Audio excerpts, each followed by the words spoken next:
તારીખ 26 ફેબ્રુઆરીથી શરૂ થતી બોર્ડની પરીક્ષાઓ માટે જિલ્લા વહીવટી તંત્ર દ્વારા તમામ તૈયારીઓ પૂર્ણ કરી દેવામાં આવી। આણંદ જિલ્લામાં ધોરણ 10 અને ધોરણ 12ના કુલ 50,966 વિદ્યાર્થીઓ પરીક્ષા આપશે। આણંદ જિલ્લામાં 59 વિદ્યાર્થીઓને આપવામાં આવી લહિયાની મંજૂરી। આણંદ ખાતે જિલ્લા કક્ષાનો કંટ્રોલ રૂમ કાર્યરત કરાયો, જેનો નંબર છે 02692264153। બોર્ડનો પણ હેલ્પલાઇન નંબર જાહેર કરવામાં આવ્યો છે 1800-233-5500।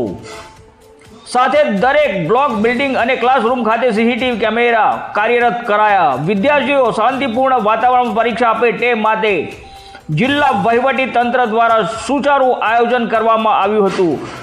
વધુમાં જિલ્લા શિક્ષણ અધિકારી શ્રી એ તમામ તૈયારીઓ પૂર્ણ કરવામાં આવી અને કોઈ પણ વિદ્યાર્થીઓને તકલીફ ન પડે તે માટેનું આયોજન કરવામાં આવ્યું હતું, જેનું વિગત જિલ્લા શિક્ષણ અધિકારી દ્વારા જણાવવામાં આવી હતી। રિપોર્ટર ભગવત ભટ્ટ, આણંદ। હું જિલ્લા શિક્ષણાધિકારી આણંદ।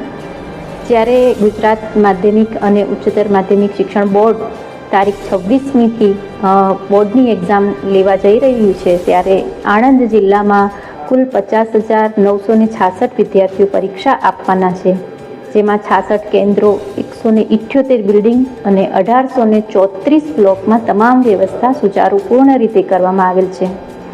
જેમાં દિવ્યાંગ વિદ્યાર્થીઓ હોય તો તેના માટે ગ્રાઉન્ડ ફ્લોર ઉપર વ્યવસ્થા કરવામાં આવી છે, તથા દિવ્યાંગ વિદ્યાર્થીઓને લહિયા માટેની જ્યારે સગવડની જરૂરિયાત હોય તો લહિયાની સગવડતા પણ અત્રેથી મંજૂરી આપવામાં આવેલ છે। જિલ્લાના જે બાળકો છે અને વાલીઓ છે તેને પરીક્ષા સંદર્ભે જ્યારે કોઈ મુશ્કેલી હોય અને માર્ગદર્શનની જરૂરિયાત હોય તો સવારે 7થી રાત્રે 8 વાગ્યા સુધીનો એક કંટ્રોલ રૂમ પણ શરૂ કરવામાં આવ્યો છે, જેનો નંબર છે 02692641153। જે નંબર ઉપર કોલ કરવાથી બાળકને કે વાલીને કે કોઈને પણ જે પરીક્ષા સંદર્ભિત જે કંઈ પણ માર્ગદર્શન જોઈતું હશે એ પૂરું પાડવામાં આવનાર છે।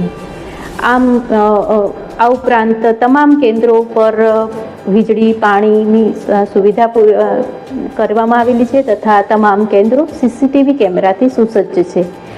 આમ જિલ્લા વહીવટી તંત્ર અને માનનીય કલેક્ટર સાહેબ શ્રીના અધ્યક્ષ સ્થાને અને માર્ગદર્શનથી જિલ્લાના તમામ કેન્દ્રો ઉપર ગેરરીતિ વિહીન શાંતિપૂર્ણ વાતાવરણમાં તેમજ આત્મવિશ્વાસથી નિર્ભયપણે વિદ્યાર્થીઓ પરીક્ષા આપે તે માટે તમામ તજવીજ જિલ્લા વહીવટી તંત્ર દ્વારા કરવામાં આવેલ છે। આ ઉપરાંત જે પરીક્ષા આપનાર છે તે તમામ બાળકોને હું હૃદયપૂર્વક પરીક્ષાની શુભેચ્છાઓ પણ પાઠવું છું।